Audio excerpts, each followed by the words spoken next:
not had enough caffeine today, and I can tell because that's when the cranks start sitting in. I'm starting to get a little cranky. So that needs to be fixed. Welcome to today. I am doing my first shoot. That sounds bad. I'm not shooting anybody. What am I doing? I don't know. I'll explain. I started thinking about the photo shoot and what I wanted to do, where I needed to go to get certain things, all of it. I don't know why I asked for people's opinions if I was just gonna do whatever I wanted. I like photos to be inspiring to something, to inspire something, to come from some inspiration. And I know that a lot of my photos, you may not know where that inspiration came from or where my mind was, or you may look at it and say, that's some stairs. I don't know what you're talking about. This is just stairs. I really wanted to use this opportunity to make a statement, whatever that may be. This one has a specific statement though. I just know so little about this culture. I know so little about the religion. I try to learn as I go. I ask people questions. I'm very curious about anything like this. Shedding the layers, shedding the expectations, shedding the culture, shedding all these definitions of what should be what. And you know, I think Carly's a good example of that, and I really want to capture that in photos. I really want to capture it in photos. So nitty gritty. And I want to tell a story. That's my whole goal. I want to tell a story. I want to inspire people by her story, whatever that may be, negatively or positively. I mean, you never know how people are going to take something. Can't change the things you can't control. What is the AA saying? I accept the things I cannot change. What is this? Do you see that? Red? Not red. It's on fire right now. Like, it burns. Help. I need somebody help. Not just anybody help. I need somebody help. Anytime I want any expression, I'm like, oh, here comes the line gang. Hey guys, what's going on? Welcome to the journey. Welcome to the jungle. I want to say that I'm like prepared for this. Like, I want to say that I kind of prepared, kind of put some stuff together, but honestly, like, I didn't really think about the logistics of it all. I'll see you guys in a little bit. Editing this video, and it took forever. The bulk of the video was about 2 hours long, a little over 2 hours long. Is the meat and potatoes of the video. It really did have all of the most important pieces that I wanted to capture. The whole poipus of the video was the part that I accidentally deleted. You heard me right. I accidentally deleted it. If you accidentally delete the raw footage of a video before exporting it, it actually takes that video out of everything that it's being used for. You know, you would think I would know or just use my brain and put two and two together, but I didn't do that. I had a couple of options. So my first option was I could scrap the video entirely and just delete what I had in addition to that. So you guys saw the intro, and then you're about to see us in my car, and then also the outro, and then some of the pictures that we took in the photo shoot. Option two was what I'm doing now. I think the most important part is just to explain to you guys kind of what I took from it and like what I learned from the situation and the answers she gave me, parts that shocked me, the parts that didn't shock me. Anyways, a little bit of my background, a little bit of kind of how I grew up. I didn't grow up in a religious household. My mom actually considers herself to be atheist, which I think in her mind just means since she doesn't believe in anything, she then is an atheist. I don't know. She grew up Catholic. She went to an all-girls Catholic school. She's not religious whatsoever anymore. My stepmom was pretty religious. She was a Christian, which I feel like just is such a broad term. I don't know if she was a certain branch of Christianity or not, but we went to Sunday school for a while when I was little. So haven't really been exposed to much, and I'm okay with that. That's fine. You think that, I don't know if it was the way I was raised or just in growing up and becoming an adult. I'm a curious person. I'm not naive. I know that there are plenty of beliefs in this world, and I don't think that anyone is wrong or anyone is right. Just genuinely curious why people think and believe the things that they do and how that affects their actions and the outcome of their life. I cannot speak. I cannot speak. Woo! Across their peoples, everybody's peoples. I did not sleep enough, so my words. I think it's important for me to educate myself and not be ignorant about things, and I never want to be that way. So this is why this is so important to me. I don't have a lot of knowledge when it comes to especially the Mormon religion. I grew up in Arizona, and the part of Arizona that I grew up in was very blended and very diverse. That was what I was exposed to as growing up, and I've lived in Utah now for almost a year in October, which is crazy. And I've been exposed to a lot of very conservative views. I've been exposed to some blended or mixed views. I've been exposed to different journeys, different paths, different life stories. And I think it's so interesting because people have this view and this idea of what Mormonism is, and there is no right or wrong answer in my mind. Like, mostly the media, I guess, really takes Mormonism to this whole level where it's all about polygamy and it's all about, like, you know, magic underwear and can't drink caffeine. And to me, it's just like, yeah, I understand that there are parts of the religion that may show up in, but there are reasons behind each thing. Can you make a decision or make an assumption based on, you know, the media's view, or based on someone who has had a poor experience with somebody who happens to be Mormon, or, you know, has felt this judgmental or righteous, I don't know, pressure from this specific group of individuals? And I just am not that way. I think having one experience with one person that happens to belong to a specific group doesn't mean that that's how it is across the entire group. Each person has their own path and their own journey and choose to implement pieces of their faith in ways that make sense for them. No judgment. There's no judgment here. I have no right to judge any person for what they believe. I am not here to do that. I would never do that. I'm just curious and want to know about it. I want to know what their path is like. I want to know, you know, what's good and what's bad in their eyes. Carly grew up extremely conservative. Both of her parents are very conservative. She was raised in the Mormon church. Her father is a bishop.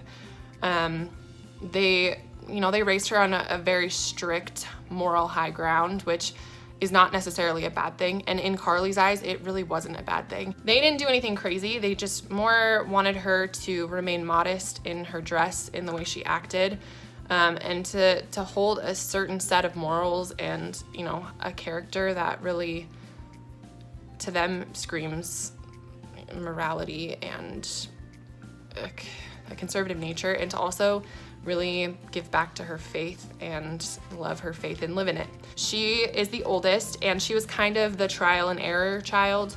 So her parents were extremely strict, and they held to their values, they held to their beliefs, and they held to their rules. She didn't get exposed to a ton of culture differentiation. It's pretty common where we live and where she grew up. It wasn't like her being conservative or super modest or anything like that was so out of the norm for kids in her high school. So it wasn't something to really talk about. She met Taylor, which is her husband, when she was 15. She is now 25. We've been in each other's lives for a decade now, and there are a lot of really interesting things that she learned along the way. One of the things that she talked about was she wasn't allowed to date until she was 16, and her parents were very firm on that and very strict and held their ground on it. Taylor's senior ball, and he is older than she is, and it was his last year in high school. Senior ball was on May 2nd, and her birthday is May 3rd. So one day until she was 16, and her parents did not allow her to go to the ball. She said in the moment, being a teenager, you're just going to be so upset, and your parents just ruined your whole life, and how dare they? But what was interesting to me was the actual lesson that she took from this small but meaningful situation. The main takeaway for her was to never allow even a day not even a day, when it comes to rules that you set for yourself or for your family or for what you believe in. I don't know if the rule came from a moral place or just from a personal place. The lesson that Carly took away from it was really kind of shocking to me. I didn't really expect that that would be what it was. A day. What does a day really change anything? To them, it changed everything. To them, it was saying that they weren't true to their word and that they weren't true to these expectations that they held her to, which I don't think it's a bad expectation to hold someone to. And she does take it into her life and with her kids. And, you know, it's something that I was pleasantly surprised. I did ask her about the magic underwear. Obviously know that they're not magic underwear. I asked her about garments. Garments are basically clothes that you wear underneath your normal clothing. And they're white, and you receive them at some point when you're going through the temple. It is a part of your journey. You wear them every day. Heard stories from the male side point of view. So I wanted to know from a female, what is with the garments? This was her explanation. So the garments are an outward representation of your inner commitment, way to remain modest or to remind you to remain modest, because women's garments, they are basically like basic tees. So they like come down pretty far here, they come up pretty far here, and the bottoms go pretty much almost, I don't know, mid-thigh to your knee. People that I know that aren't necessarily super active in the church or don't go to church every single Sunday, people actually still wear their garments, and I was so intrigued by that too. Like, what's the point? If you're not active, if you're not, you know, currently involved, why? She explained it like it's an extremely important thing. It just is. It's not that they want to remain inactive for the rest of their life. It's not that they want to move away from the church. I don't know, it's just that life is messy and unpredictable. It doesn't mean that they lose their morals. It doesn't mean that they lose these lessons and life teachings that the church has offered them and given them growing up, and they don't want to move away from that. Like they still remain connected to God. If for one person, wearing their garments while not being as active as you once were in the church keeps you connected to God and keeps you connected to your faith and keeps you, you know, just aware. Doesn't mean that it's everybody's journey. It doesn't mean that it's gonna happen for everybody that way, but I think it's super interesting and it makes sense to me. Let's see, what else did I ask? I asked her what was the hardest part about growing up in the Mormon church and being surrounded in this culture. She would have to say not seeing or understanding different people, cultures, like ways of being, ways of living, not really knowing that there's all that going on in the world. And again, growing up in a place where that's not super uncommon, it's just not something people talk about. I also asked her what her favorite part was about growing up the way that she did. It really instilled a sense of morals, values, you know, principles of life. She took experiences like being pretty conservative and modest and then wanting to kind of branch out from that and be herself a little bit and be different. She still remained very in tune and in line with those morals and beliefs and values. She has not had a lot of time to grow as an adult. I know I'm 25 and I could not imagine having 2 children. That means 2 little people who are completely dependent on you for their existence. Like, that is insane to me. That is insane. I mean, I have dogs and they rely on me and I almost want to die every day. So you just kind of want to break out of that shelter. Like, is that really so wrong? Is that really so bad? It doesn't mean that she wants to disconnect from her faith or not have her morals or not have those ideals that were instilled in her so heavily and so deeply and mean so much to her family. It just means that she wanted to explore a little bit of what the world is. She doesn't go nuts. She just does things the way that she wants to do them while still remaining intact with those things. She's always just done what she wanted when it comes to her outward appearance for the most part, while still remaining very respectful to her parents and to her family. But now she's just kind of, I don't know, stepping outside of the box a little bit. She's not jumping outside of the box. She's not leaping outside of the box, but she is just experiencing the world a little bit. The world is just not consisted of one type of person. The world is not consisted of one way to think or one way to be. It just isn't. And to sit around and expect that you're gonna run into every single person and immediately, like, if they don't have a certain set of thoughts or beliefs that you do, that they're instantly a bad person, that's just not a way to live. Walk around thinking that every single person that you meet is bad unless they believe what you believe and do what you do. And I just feel like that's a very restrictive and very ignorant way to live. Follow the path that you want, but also be accepting of other people's journeys and other people's paths. We love each other. There is a culture surrounding Mormonism. And I don't know if that's Mormonism as a whole or if that's just where we live, because we live in a small town full of very religious individuals. But there are a few things that kind of pop up quite a bit. Girls are very competitive with each other, and they're very focused on the way that they look and the way that they're viewed by other people.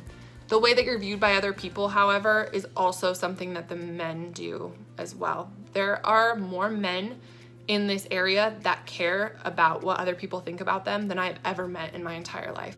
It is true that women marry young. It is true that, they have babies young. That is just very, very prominent. I cannot tell you how many people I have met that knew their spouse for 4 to 6 months before marrying them and started to have kids. I think that the women really just compete with each other because it's like,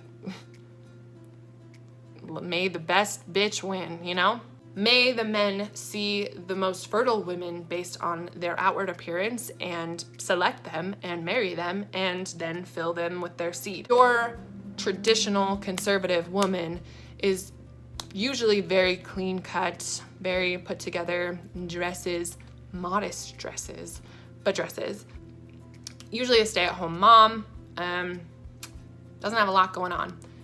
That brings me to my next point. That is not true for every single person, and I'm not trying to put a stigma over the entire Mormon culture. I'm just saying from what I've noticed, that is prominent, and it does exist. Again, not a professional. This is just my opinion.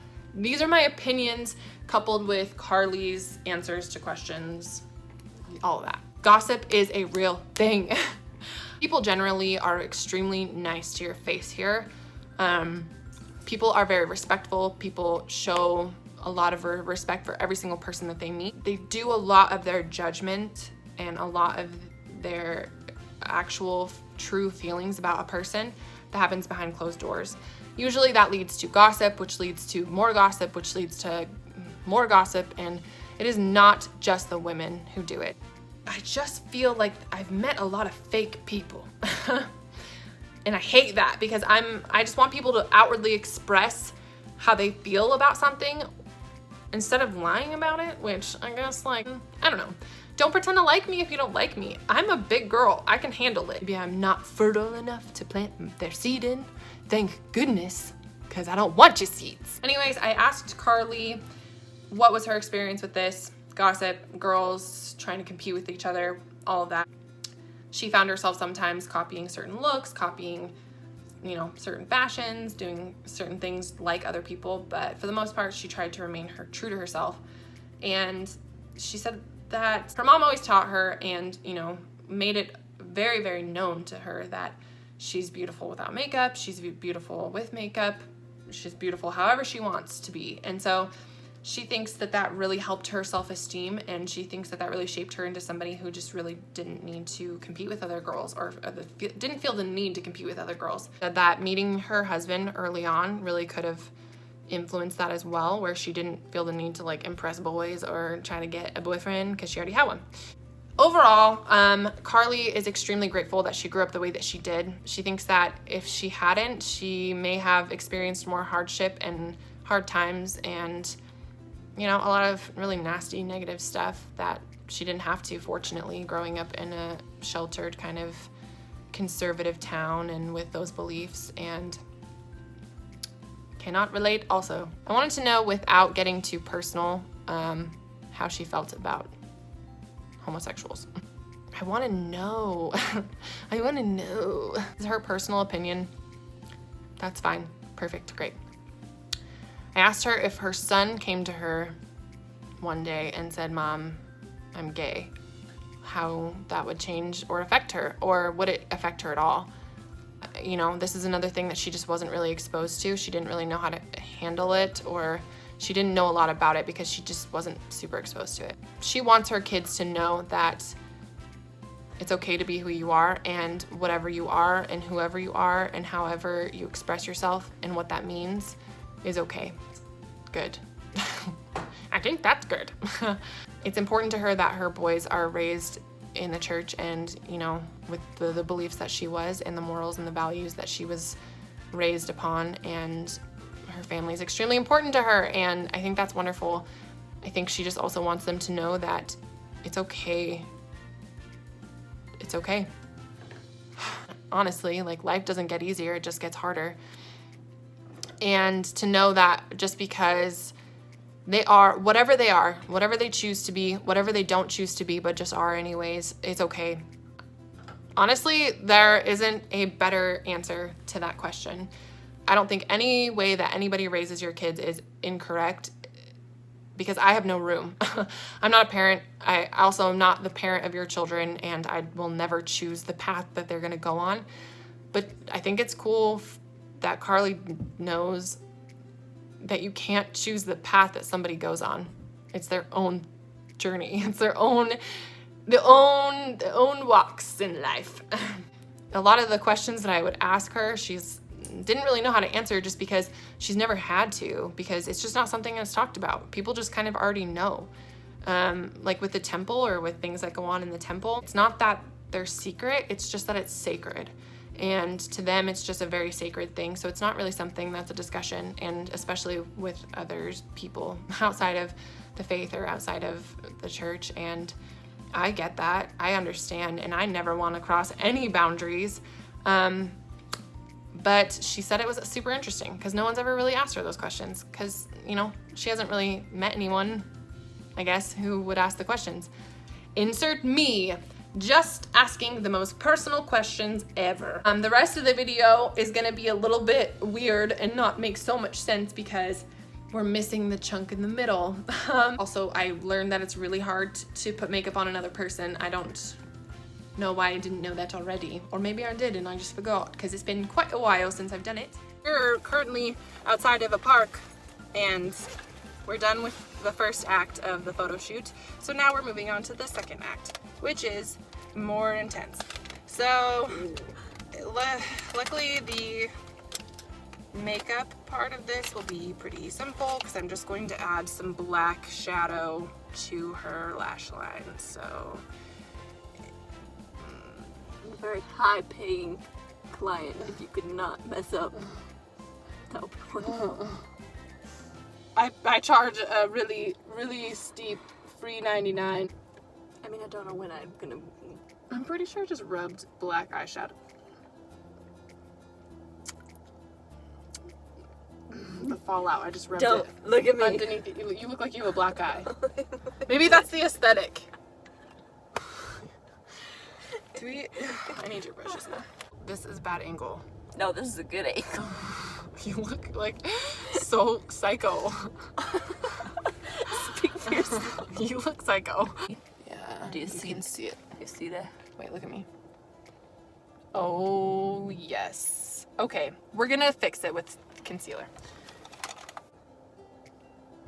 There's this thing that I also forgot what this concealer does. Uh-oh. It dries quickly. It does, but if you put it over a foundation, it moves the foundation. Can you see it?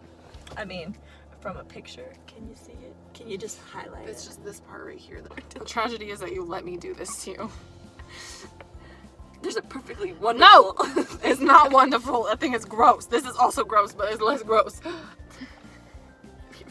Aggressive with the powder. It's not very workable. It's not very buttery. It's like chalk. You have to like dig into it. Dig your nail into it. That's not even. I told you I suck. So we're just gonna have to make it not even on this side. I'm a pro. Okay, look at that. Fine. That's me to a T. I look. wonderful. How did you do that to yourself? Looking like this. Your mom's gonna think I took you to the bar. I have shit on my hand. I have stuff on my hand. Okay. Oh, why wet ones? Oh, a baby white? Yeah. Oh. It's a good thing I'm already married because the fellas watching this video are not gonna be interested. There's no fellas watching this video.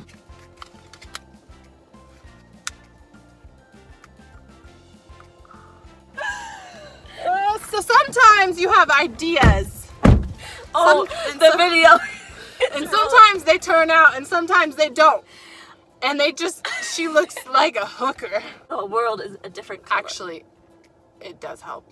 Oh. Take away all the work I did on your makeup and it helps. So I'm sitting here many moons after we finished filming that video that I never actually concluded anything. I am sitting editing all freaking day long and looking like a hot bag of garbage, so I'm home. I learned a lot from Carly and a lot of things that I didn't really expect to learn, or I didn't expect the answers to be what they were, but I'm glad that they were. I'm glad that they were different than what I expected. It was really fun to learn with Carly and I appreciate her so much. I'll put some photos hopefully at the end of this just so you can see how the shoot went. It did turn out really nicely after the disaster. That was the entire experience of getting her ready, as you saw. I had a lot of fun. I'm excited to do this again. I don't know who it's gonna be or what, but probably won't be me getting them ready to do a photo shoot, but just I have other ideas. Thank you guys for being here. Thanks for being you. Thanks for doing the thing. I hope you liked this video. Subscribe or don't, like or don't like. You know the drill. Just do what you want, live your life. So, love you guys. That's too much again, so sorry. Okay, bye.